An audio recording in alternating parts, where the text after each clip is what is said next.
salaamaaleykum chers internautes ñu ngi leen di nuyu di leen dalal tey ñu ngi ak monsieur le ministre Mame Mbaye Niang actuellement moo nekk chef de cabinet président Macky Sall nekkoon na fi aussi responsable de la COJER aussi nekkoon na fi ministre de la jeunesse monsieur Niang ñu ngi leen nuyu.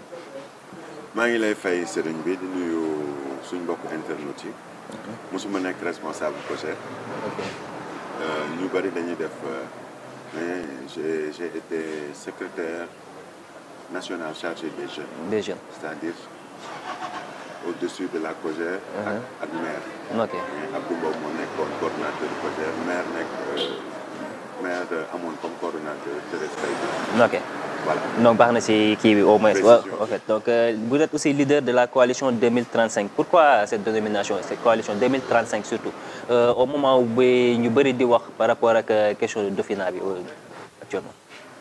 Wow, Sénégal 2035, je pense qu'on l'avait créé ici en 2018, bien avant l'élection présidentielle, parce qu'on avait senti la nécessité de créer un cadre ou une plateforme pour ramener les non politiques pour la société civile avec les citoyens du cadre général. Ils n'ont pas implication ci environnement politique bi particulièrement beaucoup ñu woon Benno Bokk Yaakaar beaucoup ñu woon APR mais qui avait évalué le programme du président de la République et qui pensait comme nous que c'était un programme à soutenir. Il y avait des cadres, il y avait des femmes, il y avait des jeunes, il y avait des personnes de troisième âge. Donc on a créé cette plateforme pour capitaliser ces forces vives qui ont soutenu quand même le président de la République durant la présidentielle 2019. Parce qu'on avait compris l'enjeu que Dakar, c'était très difficile, c'était très serré et il fallait avoir un score honorable. Peut-être aller vers 49, 49, 50% pour Monégal au premier tour. Donc on avait mobilisé ces forces-là. Mais ça, nous avons parti opposition mais ils avaient une préférence ci candidat Macky Sall par rapport aux autres candidats. Force yooyu lañ fédéré woon. On a investi le président Macky Sall ñu dem élection ñu gagné et depuis lors quand même je pense que nit ñi déggoon nañ suñu communication. ñu ni que on va préparer les élections locales. ci moment boobu laa waxoon ni que candidat la ville de Dakar ñeneen ñu wax ni que candidat lañ seen commune. Pourquoi Sénégal 2035? L'inspiration c'est le PSE. Ok, c'est le PSE, ça va jusqu'en 2035. Bon, nous avons participé à l'élaboration de ce projet, surtout pour les jeunes à l'emploi. Parce que moment quand même, je suis ministre de la Jeunesse et de l'Emploi. Et je pense que ça, PSE, mon c'est un dénominateur commun avec une force qui est di wax ni. Donc, lire nañ ko, comprendre. Donc, après, il fallait créer une projection au PSE, au niveau communal, au niveau de la ville. Maintenant, phasé avec l'acte 3 de la décentralisation, qui a approfondi quand même nos politiques de développement communautaire. Ok, donc 2035, pour mon japonais, parce que il faut analyser un peu, le président de la République, mandat Mugidja en 2024. Donc jusqu'en 2035, est-ce que mon japonais, vous vous considérez comme l'héritier légitime, le moment où on va continuer un peu PSE? Je pense qu'il n'y a pas plus légitime que nous. Vous qui, en tant que Mame Mbaye Niang? Non, moi je n'aime pas le jeu. Moi je réfléchis en groupe, je réfléchis en équipe. Je pense que ça serait malsain même d'essayer de me l'approprier, en sachant que les Sénégalais, le président de la République, m'ont décliné vision bi. Il y a des milliers de Sénégalais qui ont travaillé pour ça, pour mettre en place les projets, pour définir un chronogramme, pour mobiliser les ressources. Donc tout loolu lépp ay Sénégalais ñoo ci def. Donc man du ma toog ba heure bii man maay héritier bi, ça je le ferai pas. Je pense que la vision est bonne, la programmation est bonne. L'élaboration des projets est cohérente, malgré qu'il y a eu des critiques, nous devons investir terre, nous devons investir à BRT, mais la situation actuelle est en train de nous donner raison, de nous conforter dans nos positions. Donc moi je demeure convaincu que c'est le meilleur plan qu'on a. Certes, on peut l'améliorer avec des retours d'expérience, mais pour le moment, c'est le meilleur plan. Parce que ce qu'il faut retenir c'est que de l'indépendance à 2014 Sénégal ci ay slogan rek lañ ko doon dirige Dakar bon je n'ai rien contre le président Senghor il a beaucoup fait Dakar sera comme Paris après xawma ajustement structurel mais pour une fois on nous dit on va faire tant de kilomètres de route on va faire tant de kilomètres d'électrification on va faire tant de kilomètres d'assainissement pour une fois xam nañ chaque at bu nekk lan la ñu war a def pour egg fi ñu egg loolu nag mënuñu ko am après di ko identifier ci ay benn nit benn groupe ki ko xalaat daf ko def pas pour boppam mais pour transcender deux générations. ok mais soo xoolee ñun mën nañ jàpp ni par exemple yéen si affaire de continuité PSE nga nekk ba 2035. donc si loolu est-ce que ba léegi mën nañu jàpp que ni comme que toujours revenant à ma question tout à l'heure président Macky Sall 2024 lay jeexal donc soit soo analyser un peu est-ce que mënuñu wax on peut pas parler de troisième mandat ou bien ba léegi yow personnellement di nga gis ni yow yaa ko war a mën a continuer. non xam nga vouloir parler de troisième mandat.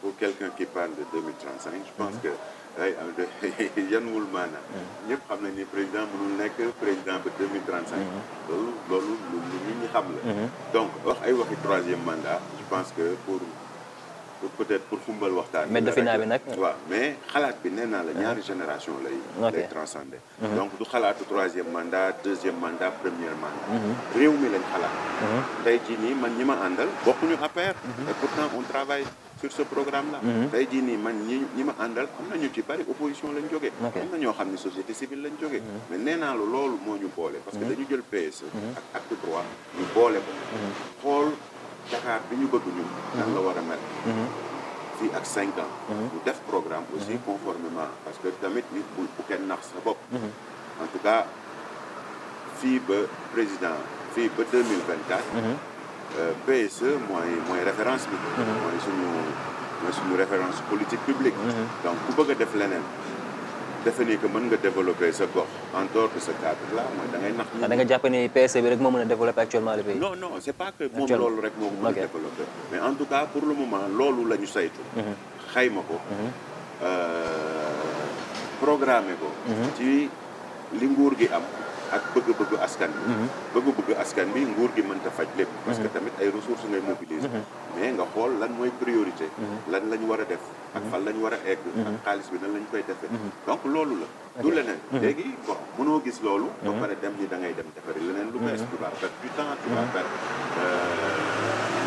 perdre ay ressources humaines tu vas perdre beaucoup de choses bu fekkee ni que da nga bëgg a liggéey boo gisee lu baax da nga ciy référé wu nga jël loolu après nga continuer ok donc ñu ñëwaat tuuti ci élection locale yi par rapport ak création liste yi au moins parce que au début gisoon nañu ni y avait coow lu bëri amoon na ci donc avant le président Macky Sall génnoon ne ni ngi toog déglu ko moom dina choisir bi mu choisir aussi gis nañu ñi nga xam ne soi-disant au début dañu jàppoon ne ay frustré lañu ba le président mujj gi moom moo mujj génn que ni moom moo bénir liste yooyu noonu donc ñu bëri ñu ngi doon naan bon même bu muy génn à Paris bu muy wax il a cité des listes comme Kolda ak yooyu mais sauf Dakar donc ñu jàpp ni xëy na ñu bëri analyser que ni yow day acte de défiance nga posé wala yooyu donc bon yow est-ce que mën nga ci ñëwaat tuuti par rapport ak loolu. bon xam nga man d'habitude damay li may wax damay bàyyi li olof yi di wax da ngay yónni yàggul. parce que après ça c'est vérifié. man sànq ci bi ñuy wax nee naa la 2019 la njëkk a wax ni que candidat la. mairie Dakar. ñu ni que coalition Sénégal 2035 dina présenter ay candidats. 2019 la ñu ko boobu egsee guñ. tey jii ñu ngi ci 2021. élection yi 2022 lay am. ñaari at ci ginnaaw wax nañ. pourquoi ñuy wax biñ créé coalition bi waxul. pourquoi ñuy wax biñ waxee ni que ay candidats lañ waxul. bon léegi tamit beneen bi. mooy jàpp naa ni man mënuma attewoo ci loolu. mënuma attewoo ci. nee nañ liste bi nee nañ liste bi man wax naa ko waxaat président la àndaloon moom laa àndal tey moom lay àndal suba nëbbuma ko te ñi may liggéeyal xam nañ ko et bu weesoo man defe naa boo xoolee commune bi ak ñi composé liste bi am na ci sax ñoo xam ni ànduñu woon ak Macky Sall donc ñun gis-gis lañ am ci li président tënk pour réew mi ñu am ci gis-gis pour Dakar donc loolu la défiance mënul am. nee naa la moom laa àndal. défier kay mooy àndatuma ak nit ki. mais man ñaari at a ngi nii man ni damay bokk. ñii laay àndal. léegi man kàddu googu ma joxe fan laa koy def. te ñi ma àndal am na ci ñoo xam ni dëgg yàlla contribuer nañ ci élection président Macky Sall. donte ànduñu ak moom am na ci nag ñeneen ñoo xam ne aussi ànduñu woon ak moom. donc tey jii nii problème mu gox-goxaat la. problème mu commune la. bu ko bëgg a jël yóbbu ko à l'échelle régionale ou nationale. ngay nax sa bopp. parce que c'est pas parce que Mambay ak Diouf Sarr ñu ànd ci kaw. que boo ñëwee fii Ngor Adama Sow ak Mohamed Niang mënuñu ànd. du loolu. c'est-à-dire dafa am ay réalité locale ku ci nekk am noo bëgg sa gis sax gox nañ bàyyi nit ñi ñu bañ a jël affaire yi wekk ko président yoonam nekkul ci élection yi. président yoonam nekkul ci élection locale. mais yoonam nekkul ci mais lan moo tax mu benn liste yooyu mais aussi nga baal ma mais analyse yi ñu bëri ñu ngi analyser que ni. le fait que ni il na amatul contrôle ci ay troubam moo tax moo waraloon sorteem boobu noonu. mooy gëmloo nit ñi que il a toujours la même mise. non déedéet mënuñu wax loolu ñi ko wax mooy ñi bëgg a yàq. ak ñi bëgg a yàq xelu ñi amatul contrôle ci ay troubam mais man ci ay troubam laa bokk te pourtant je reconnais ni que man sama kilifa la bien avant même muy nekk président de la république mais nee naa la enjeu bi enjeu localité la bu léegi bu fekkee mënta tànn Ngor entre man ak Antou te ñu ñaan ñëpp ñu bokk ci njabootam mais lii mandute mooy mu toog seetaan ñu après ñu dem ku raw nag après keneen ki xam ni kii moo la raw forme primaire la pour que nit ñi xam mais jàpp naa ni loolu du enjeu bi li enjeu bi mooy lan la nit ki mën a def ci goxam ñun ñi ñu àndal nee naa la ci seen doole bopp la ñu sampe xam nga Mame Mbaye dañ ko xam Dakar parce que il a été ministre de la jeunesse de l'emploi Mame Mbaye dañ ko xam Dakar parce que il a été ministre du tourisme Mame Mbaye dañ ko xam Dakar parce que Macky Sall la doon àndal donc man ginnaaw yàlla nag parce que yàlla rek ay joxe ci Macky Sall la jaarale yàlla ci Macky Sall la jaarale man waa Dakar xam ma wala sama waa koñ xam ma wala en tout cas ci laa ami tur donc man ci li xel mën a nangu mën naa wax ni que ci barkeem laa sampoo Dakar mais boo demee Plateau Abdou Khadre sampewul boppam Macky Sall boo demee Sicap Turpin sampewul boppam Macky Sall boo demee Yoff Mamadou Gueye sampewul boppam Macky Sall boo demee Grand Yoff Moustapha Mbengue sampewul boppam Macky Sall nga dem Parcelles waxi nopp Moustapha Kane sampewul boppam Macky Sall boo demee Fass Colobane Gueule Tapée mais Bokar sampewul boppam Macky Sall ñi ma la limal ñii yëpp musuñu am décret musuñu am nomination musuñu bénéficier wu ci benn privilège u état et pourtant seen waa koñ ñooy dajaloo ak seen waa commune ni leen dañu bëgg ngeen nekk maire loolu fan la tegu mooy que dañu leen amal njëriñ loolu fan la tegu mooy que dañu taxaw ci seen soxla askan ci seen alal seen xel ak seen i relation léegi nga bëgg a xañ ñooñu ñëpp parce que kii fee la bokk wala kii opposition la bokk yeewi la bokk moo ko gën a yeeyoo wala kii Benno Bokk Yaakaar la bokk moo ko gën a yeeyoo ñooñu am na lu ñu def seen koñ et li xel nangu ñoom mooy ñoom nee nañ dañu bëgg a defar seen koñ bokk ñoo waa yeewi yee nga xam ni mairie la ñuy ut nga xam ne après si yeewi bi nañu ñëw tuuti donc ñu ñëwaat tuuti un peu par rapport ak local yi toujours donc le choix de Diouf Sarr sur Amadou Ba yow ban naka nga ko jàngatee surtout suñu xoolee par rapport ak Amadou Ba rôle bi mu jot a joué ci législative 2017 ak présidentielle 2019 donc surtout au niveau de Dakar donc ñu jël Diouf Sarr teg ko ci kawam donc nan nga jàngatee loolu. non man bu ma demee woon Benno Bokk Yaakaar peut-être dinaa ci mën a wax mais li dëgg mooy que waruma ci wax quand même. non mais damay woon Benno Bokk Yaakaar mais vous êtes membre de Benno. critères yi ñu tànnee ak nañ tànnee xamuma. et même bu ma xamee tamit bëgguma ci wax parce que ñoom dañoo bëgg Diouf Sarr dafa bëgg man ma bëgg bu ma d'accordoon ci li Diouf Sarr bu ma d'accordoon ci Diouf bu ma d'accordoon ni ko Diouf Sarr mën na defar Dakar kon damay dem topp ci ginnaawam mais c'est parce que xam naa ni mënu ko c'est-à-dire waxu du lu may laam leen dama xam ni mënu ko bu ma àndoon ak opposition bi damay dem to ànd ak ñoom mais dama jàpp ni ko mënuñu ko ñi ma jàpp ni que mën nañ defaraat Dakar ak man ni ma xalaate ak li président def ak li ñu àndal mais ñooñu lañ samp donc li choix wu Benno Bokk Yaakaar seen coalition la ñun suñ coalition lañ yor tey jii nii mais suñuy pexe mooy dóor leen gañe leen et ci kàttanu yàlla ñu ngi ci yoon bi donc ñoom seen bopp xam nañ ni que ñun dinañ gañ fu ñu jaar duñ fa jaarati ñoom donc ça veut dire que yow choix wu Diouf Sarr d'accord oo ci donc lan moo waral loolu pour yow non surtout même soo xoolee rôle bi mu jot a joué ci en tant que ministre de la santé si période Covid beeg yooyu rôle bi mu jot a joué donc si Covid bi. donc aussi bon président su dee ba choisir ko xëy na am na lu nekk lu nekk si ginnaaw peut-être ils ont eu à faire des sondages. non c'est que encore une fois du problème ak la personne de Diouf Sarr. problème la ak les capacités de Diouf Sarr. les capacités de Diouf Sarr. c'est-à-dire man bul fàtte ni que bi muy ut AMS. association des maires du Sénégal il était candidat man maa supporté woon candidature am. contre Aliou Sall. ok ba Aliou di ma woo naan ma mbay loo ma bañee. mais je trouvais que c'était plus juste c'était plus judicieux que Diouf Sarr nekk candidat bi. mais ba muy bàyyi tàgguwuma sax. donc moi c'est dans un cadre général c'est-à-dire man pour nga jiitu ma da ngay dafa am loo may ëppale. wala looy mën ca mënuma. tey jii nii bu ma toppee Macky Sall. c'est parce que dafa xam lu ma xamul. ma nangu ko. mu mën lu ma mënul. ma nangu ko. mais munoo yées li ma am man. après man ma lay topp. surtout que yow nekkoon nga fi maire. pendant 7 ans. référendum jaar na fi. élection législative jaar na fi. mais sa commune nga toogoon. te nit ñi sax dañu ñëw jàppale la sa commune pour nga mën a gagner. ñu jox la maire yi pendant 7 ans. c'est-à-dire bu ñu naxante. tey jii nii bu ñu demee bay xëccoo naan non maa defar terrain basket bi Eiffage def ak ay affaire yooyu y a un problème. nga yor 7 ans maire yi. yow li ngay werante mooy non Eiffage 7 millions la dugal man ma dugal 4 millions maire bi. pour nga defar yow terrain parce que ngay xëccoo ak nit ñi 7 ans 14 non soyons sérieux attends xaaral moo xam c'est-à-dire avant de vouloir autre chose moom xaaruñu woon sax mu recopier suñu programme mais moom li ñu doon xaar ci moom mooy na def bilan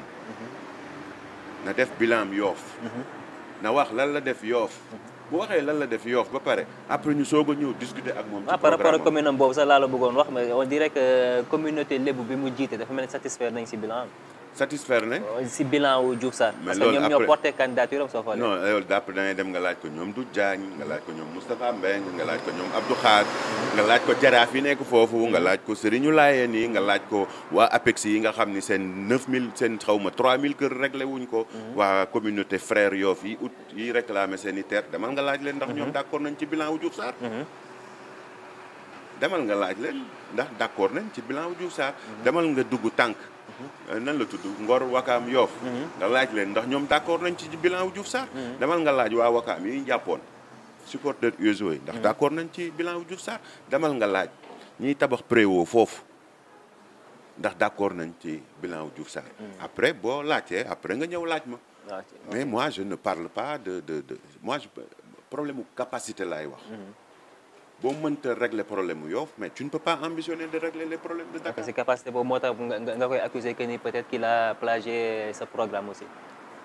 non c'est pas que je l'accuse on le constate nous on a sorti ñun suñ programme ça fait 3 mois ñu génne ko. on sort un livre.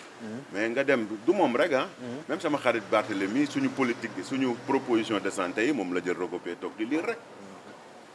bon mais s'ils veulent maintenant on peut débattre des contenus du programme. mais est-ce que amuñu ko woon bu yàgg aussi. ñu doog ko fësal juste après sa bosse. wala mu tombé comme on dit tombé war a égal. non ñun dañu génne 3 mois avant. un résumé de notre programme annoncer un livre. un livre programme. et on va le sortir inchallah.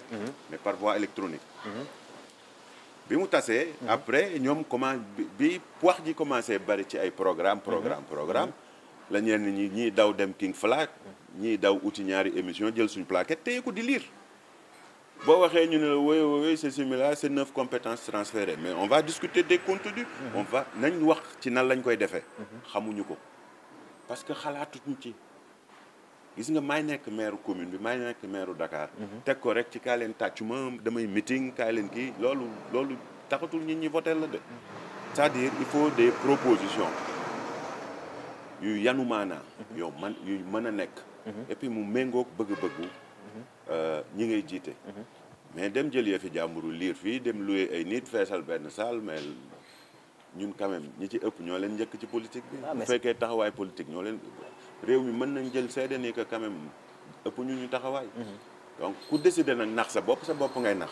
bu résultat yi génnee yow yaay taf sa génne. mais ci loolu aussi ñu bëri ñu ngi lay accuser que ni que yow presque soo xoolee ñu ngi lay gis ci terrain bi. donc comme ay cérémonie d'investiture soo xoolee say adversaire ñu bëri ñu ngi koy def mais yow ba léegi kenn gisagula ci la moo waral loolu. non mais gisatuñ ma ci mais commencé nañ copier li may def du ñoom ne ñoom ñëpp ñu ngi naan doxkatu guddi yi ñooy yàq xelu nit ñi. waaw parce qu'on a décidé. parce que xam nga nit ki da ngay xam li nga bëgg.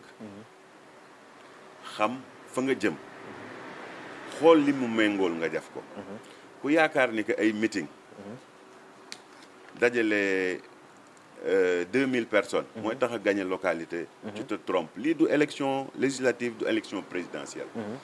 lii élection gox gaxaati la. nit ki da nga koy fekk ba ci biir këram. kan nga ci déggati mu def meeting. fii kum neex nga dem jëli benn waykat woo nit ñi nous on a eu à le faire. ñun bi ñuy samp fii Sénégal 2035 rassemblement bu mel noonu amatu fi. yéen a ngi image yi couvrir ngeen ko. mais ça sert à quoi boo jigéen ñi jox leen mbubu jox leen t-shirt booy jël ay car jóge fu nekk ñu ñëw tàccu. loolu gañewul ay élections. et ils ont mis du temps pour comprendre ni que ñu nekkuñu ci procédé boobu. nous on trouve les populations dans leur quartier. dans leur chambre dans leur salon on discute avec eux on améliore ñu améliorer programme bi ñu am. ba pare pactiser ak ñoom.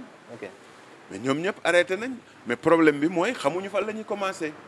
donc c'est un choix stratégique. ku bëgg tànt ay meeting nga dem tànt ay meeting. ñun defuñu loolu. donc Dakar gis nañu aussi bon enjeu yëpp presque soo xoolee c'est à Dakar donc gis nañu aussi la candidature de Barthélémy Diaz donc ci biir coalition Yewwi Askan Wi est-ce que am ngeen yaakaar remporter ko face à Barth par rapport ak popularité bi moom à Dakar. mais ban popularité la ñu am ay nit yoo xam ni dañoo dajaloo. ni kaa leen jox ñu mairie pour ñu xeex régime bi fi nekk. xeex boobu au minimum dina durer ñetti at. léegi nga yaakaar ne que population Dakar dina lay jox mairie pour ngay xeex yow nga fàtte seen soxla. mais gis nañu Khalifa Sall mu ngi ci coalition bien qu'il n'est pas candidat mais gis nañ ni muy joxe def à Dakar. waaw mais bu ci c'est sonaloon na leen fi tamit trop sax. sonaloon na leen fi aussi. mais Khalifa Sall. mais sonaloon mais c'est-à-dire foofu la Dakar perte temps. c'est-à-dire fal nañ nit boo xam ni 9 ans. mënu la wax lampe bi maa ko fi def. mënu la wax pavage bi maa ko fi def. ay meew lañ doon séddale ci école yi parce que tout simplement opposant la. donc fal nañ koo xam ne. pendant 9 ans. mais programme am mooy xeex régime bi la dinaa nekk candidat du ma nekk candidat ñu ngi may kii bon. et population Dakar ñoo ci perte au même moment il y a des problèmes de circulation il y a des problèmes d'aménagement il y a des problèmes de santé. ci structure de santé yu municipalité bi géré il y a des problèmes d'espace de jeu. boo demee en face. nan la tuddati stade boobu ñu toj ca mu nekk wetu Rebeuss. ok waaw. foofu jeunes yi. Assane Diouf jeunes yi doon entraîner ci suuf ci plage bi foofu. on les interdit parce qu'il y a des travaux. donc am na ay problèmes. les femmes ne sont pas soutenues.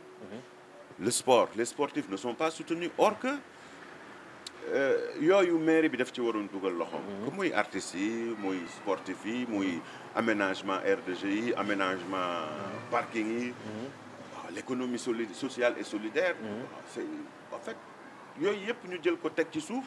parce que tout simplement dañuy xeex ak benn président boo xam ni yow ak loo mën ci def ci kàttanu yàlla moo fiy nekk. fii ak ñetti at yow nga bàyyi soxla waa Dakar yëpp bàyyi soxla waa Wakaam yëpp bàyyi soxla waa commune yëpp après yow di mobiliser ressources yi pour di xeex. mais loolu est-ce que mënuñu jàpp ni sa xalaat la par rapport ak ñoom. non mais du sama xalaat bi ñu am. Barthélémy Diaz bi mu am. c'est-à-dire du sama xalaat lu ñu dund la. Khalifa bon grand bu bien la mais wax ma lan la fi def. à part jàmmaarloog régime bi wax ma lan la def Dakar. mais bu fàtte ne aussi bon. non par rapport ak procès bi aussi. non lu bëri jot na si li ñu war a fàtte. mooy moom laaj na waa Dakar ñu wóolu ko jox ko. juróom-ñeenti at. ñaari mandat la def à peu près. waaw léegi moment boobu lan la fi def li tax defu ko mooy et que lim tànnoon mooy jàmmaarloo nguur gi. mais jàmmaarloo est-ce que commencé wul bi ngeen di commencé ubbee procès bi aussi dama lay expliquer. nga dem ci sama xarit Barthélémy. yor na mairie Mermoz. 2 mandats. bu dee jàmmaarloog régime bi il est très présent. sur ce terrain-là il est toujours présent. mais lan la defal ñi ko fal. waaw léegi yow nga yoroon yow mënagoo wax li nga defoon lu dul non maa ngi xeex li ngay xeex mënoo ko fi dindi. non ci fàttali xeex bi mu ngi commencé si problème procès bi commencé moom bu mu décliné candidature am ba. non loolu lépp ay problème politique. mais au début vous étiez ensemble si coalition Benno Bokk Yaakaar. bien sûr dama ni loolu lépp ay problème politique la. 2014. gars yi àndatuñu woon ak ñun. 2014 ay élections locales dafa am fii. ñu gagné pratiquement 17 communes 18 communes yi. benn commune la ci mouvance présidentielle bi gagné woon. mooy Yoff. yeneen 19 yëpp taxaw Dakar moo ko gagné woon. ci diggante bi am na ñu ñëw fekk si Benno Bokk Yaakaar. mais ñi gagné woon seen commune. même déjà ñi ànd ak ñun la am seen commune defuñu ko fa du maire yi ñoo ko fa def. c'est que loolu la nit ñi war a comprendre. président bi mu amorcé acte 3 de la décentralisation dafa xamoon ni que le temps que mise en place su structure yi ak mise en place su administration bi. dina am ay jafe-jafe ci la démarré ay programme ay Promoville. électrification universelle accès à l'eau. programme yooyu yëpp ñoo impacté communes yi tey. tey li ci maire yi ci bari li ñuy inauguré. projet yooyu la. ba ci Yoff. programme routier programme mobilité urbaine. bu Dakar mais moo indi toboggan yi ngay gis moo indi pont yi ngay gis. léegi ñu ci bari ñi ngi dem ci RSE bi. di dem di inaugurer ñëw taxaw sol seen mbubb. mais du ñoom. ok lampe solaire yi ngay gis muy éclairer koñ yi. mais c'est pas eux. pavage yi ngay gis muy am ci yenn communes yi mais du ñoom. léegi yow bilan wu président mais ñun ñëpp président la ñu àndal mais yow ci sa bopp yow mi ñu faloon lan nga def ci commune ba mënuñu la ko wax. sëgëm ñi bokk ci nguur gi ñooy def loolu waxantuma la ak ñi nga xam ni quand même mënoo am ay délégation de pouvoir à travers la mairie. di jaamaarloog ñële ñu lay bàyyi ngay liggéey. donc Yewwi Askan Wi il faut les disqualifier d'office. parce que ñoom utuñu mairie léegi dégg naa leen ñuy wax naan non ku leen bëgg a wax ni que élection locale yi amul enjeu da leen di nax mais enjeu bi ci ñoom rek la. fu ñu taxaw di xeex lañ bëgg ña leen fal duñu leen toppatoo. donc il faut les disqualifier d'office. beneen voie bi. je dirais pas que c'est tout le monde Benno Bokk Yaakaar. mais ñi ci ëpp dañuy xeex pour conserver seen poste ministre. yow waxoo ak waa Yoff waxoo waaw mais xam nga man ragaluma dama lay wax. Diouf Sarr waxul ak waa Yoff pendant 7 ans. ki sant Ndoye dëkk Plateau waxul ak waa Plateau pendant 7 ans di leen nuyoo bakkan nekk ba léegi nga naan noo sondage yi après tu te rends compte ne que Abdou Karim mi ngi lay génne course bi ngay daw naan ay dañ ma complot dañ ma lii. si sondage laa bëggoon nga ñëwaat carrément quoi. non moment bii nii kenn du wax sondage. mais ñoom demal laaj leen lu tax ñu xëy rek bàyyi Yewwi bàyyi ñëpp. di jéem a jël seen téléphone. mën nga ci ñëwaat non en fait moi je suis légaliste. procédé bu ñu tere la ci réew mi. man mënuma def luñ tere. yow bu la neexee journaliste xëy na yow mën nga ko. mais en tout cas li jar a xool li jar a seet. mooy que ñi naxul seen bopp. di wàcc ci di dugg ci quartier yi di dugg ci commune yi xam nañ li may wax. kon ñi dëkk ci commune yi xam nañ li may wax. kon suñu analyser kon mën nañ jàpp ni da ngay ñaawlu ko ni comme li population yu bëri ñi ŋaññi seen maire yi donc dañuy bàyyi ba élection di waaye jublu ñu commencé defar yenn réalisation yu ndaw yi. donc pour uniquement gëmloo nit ñi peut-être que ñu ngi liggéey donc pour nañ jàpp ni loolu ngay ñaawlu. mais ñaawlu loolu. moo tax ma dem jëli ñi population bi désigné. ni ñoom ñoo leen taxawal. ñoom ñoo leen taxawu seen wet ñoom ñooy saafara ci seen i soxla. ci seen doole bopp ni leen kaa leen ñu ànd dem jëli maire yi. ok c'est-à-dire sur ce plan man ak population yi ñoo ànd. et même xalaat bi laa am. munoo toog 7 ans ci gox. yow bañ la nommé maire dugal la ci gouvernement bi nga changer numéro téléphone. ku la woo woy liggéey bi lii toog ba mu des ñaari weer ñetti weer nga takk say chaîne à musique jënd say t-shirt jënd say mbubu bëgg a dem seeti ñi ca ñu bàyyee woon la lépp mais quand même loolu yéen wul maanaam voilà ok c'est pas logique donc concrètement donc retour poste premier ministre donc naka nga ko jàngatee bon contexte bi taxoon mu supprimer parce que nag le poste de premier ministre est éminemment politique aussi. contexte bi taxoon mu supprimer poste bi. ça a évolué. et il y a d'autres réalités qui nécessitent le retour du poste donc amul benn problème pourvu que ça soit conforme à la loi et c'est conforme à la loi. le président de la République mooy définir c'est le patron de l'exécutif. moom mooy xool ci juróomi at yi. yan kuréel lay teg pour doxal réew mi. mën na dem ba ci biir gis ni que lii daf ko war a soppi mën na dem ba ci biir ni gis ni que lii daf ko war a soppi. mais da koy soppi parce que à la fin du mandat moom mooy rendre compte. donc li muy def c'est conforme à la loi mais amul benn problème. waaw mais c'est vrai que aussi ñu bëri li ñuy ñaawlu le fait que ni def na campagne présidentielle ba jàll waxu ci benn yoon mu ñëw falu rek après enchaîner. waaw mais déedéet loolu ci ay prérogatives bu président la bokk. bu defee campagne am. programme lay defee campagne am. defewul ay institution programme lay defee campagne am. programme am moom moo ci responsable moom mooy teg gouvernement. mën na teg gouvernement boo xam ni. bon peut-être appliqué wul programme am. et peut-être que c'est le cas. parce que ñun ñëpp dañuy nangu ni que ci ñoom du ñëpp a bon mais ci ñoom am na ñoo xam ni defuñu dara. liggéeyuñu ils travaillent pas. donc ñu ñëw tuuti aussi toujours ci élection locale yi le cas de Adama Faye le beau-frère du président sa dernière sortie donc accusé na le président Macky Sall selon lui moom moo ñu woo na ay nitam yu bëri pour jënd leen c'est vrai qu'il a réussi bon yóbbaale ñenn ñi à Paris mais ñeneen ñi aussi selon lui ils ont résisté donc cas de corruption boobu noonu à l'approche des élections présidentielles. non man lu ma wax lu ma wóorul vraiment léegi awma ci benn information. donc xawma ci man tàmmuma di wax ci lu ma xamul parce que fi ñu nekk nii nag taluma liste Benno taluma liste Yewwi samay liste laa tal sama campagne laa tal. mais si sa campagne boobu nañ ci ñëw mais le cas de Djibril Ngom xam naa kii yëgoon nga ko. waaw mais yëg naa ko. wax naa ci sama xalaat. le président am na droit recevoir ku ko neex. Sénégalais bu ko bëgg a gis am nga droit gis ko léegi nag le commentaire est libre. mën nga jàpp ne que président warul recevoir Mohamed président warul recevoir Alpha Bari président warul recevoir Mamadou Ndiaye. président warul recevoir Kalidou. mais ci contexte bi quoi. non le contexte c'est lui qui le sait. moom moo xam. mais dañuy jàpp ni que président am na droit recevoir ñëpp. loolu mooy dëgg tamit. ku mu neex nag nga toog xalaat lu la neex toog sa page Facebook bind lu la neex. mais quand même li ngay bind na conforme ak yoon. fii réew mi gën daraw fi wax nit xalaatam mais quand même amoo droit di yàq deru nit ki. ok parce que ci loolu sax soo xoolee waa Yewwi Askan Wi ils ont déposé une plainte contre Djibril Ngom mais aussi lancé nañ une pétition bi ñuy dénommé non à la perversion de la fonction présidentielle. non xam nga ñooñu xamuñu te yéen a leen di entretenir. c'est-à-dire ñooñu xamuñu nguur nan lay doxe xamuñu nguur nan lay organisé woo. xamuñu administration nan lay doxe ay nit la yu jóg rek. di tëll di fëy defe ni que affaire bi ñaaw làmmiñ la saaga jéem a jaay guerrier. malheureusement en face le répondant bi ñu war a am amuñu ko. c'est ça le malheur mais koo xam ni mënoo déposer liste xamoo nan la ñuy bindee liste mairie. après bëgg sonal nit ñi pétition mooy la da nga mën a def pétition ba président jóge foofu. xam nga loolu ku xamul moo koy wax. boo seetloo sujet yi ñuy wax yëpp. ñàkk xam. et c'est ça le problème.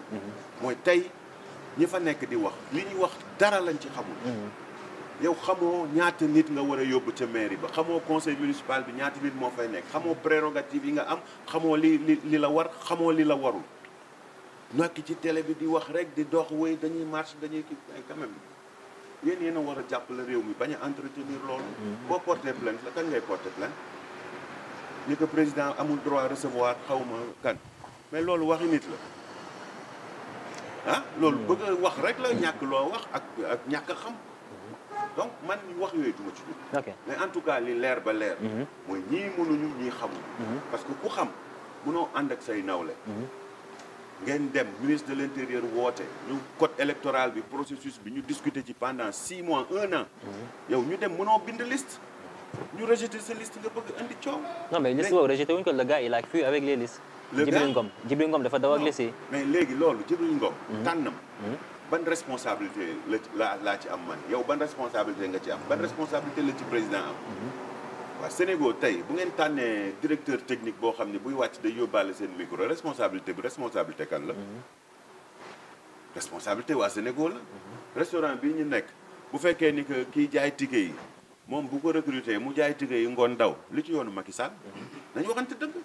yow yaa tànn ku matul donc yow sa bopp mënoo tànn. léegi boo mënul tànn koo la représenté. nga bëgg nii nañ la jox yëf yi nga téye ko.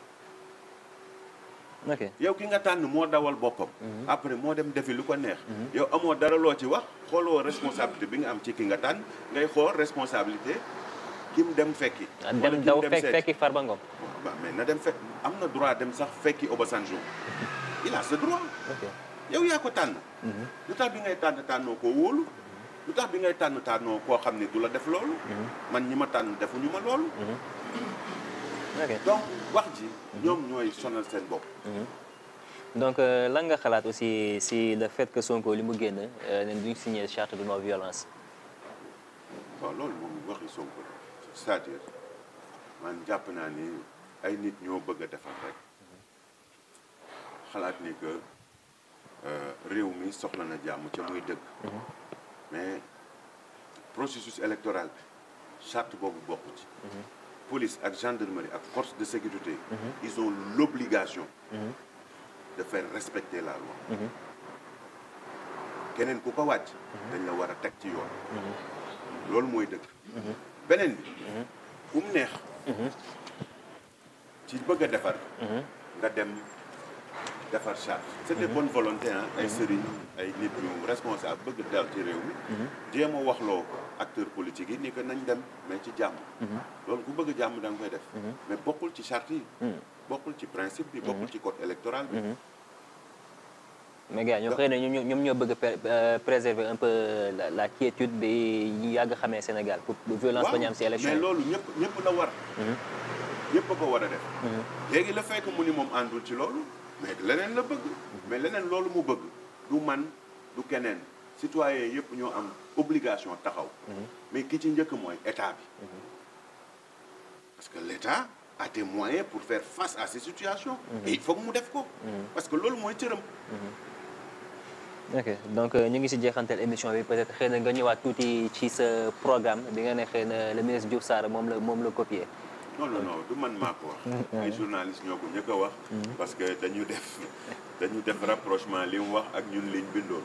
du man ok man xëy na seetlu ma ko woon sax parce que man du ma leen déglu. c'est après ay journalistes yu mel ni yow ñooy def loolu. xool li mu wax ak liñ gisoon. par rapport ak yi nga proposé waaw. mais def rapprochement yi. bon mais je pense que. sant yàlla rek bu fekkee ni que ñun def nañ loo xam ne ñeneen ñi dañ koy recopier. mooy ñun au moins xam ne. et que ñi ñuy xëccool xamuñu. donc amul benn incident bu moom warul woon am kersa. nii man li ma bind lii ci programme mu Mame Mbaye laa ko jëlee. warul woon am kersa parce que man li ma bind nëbbu ma ko. nee naa ci président de la république laa ko jëlee. ci ñaari plan yu mu def PSE ak acte 3. man ci laa ko jëlee. donc amul benn problème li ci ëpp solo mooy proposition yi ñuy def. na méngoo ak bëgg-bëgg askan bi. proposition yi ni ñuy def na méngoo ak soxla askan bi.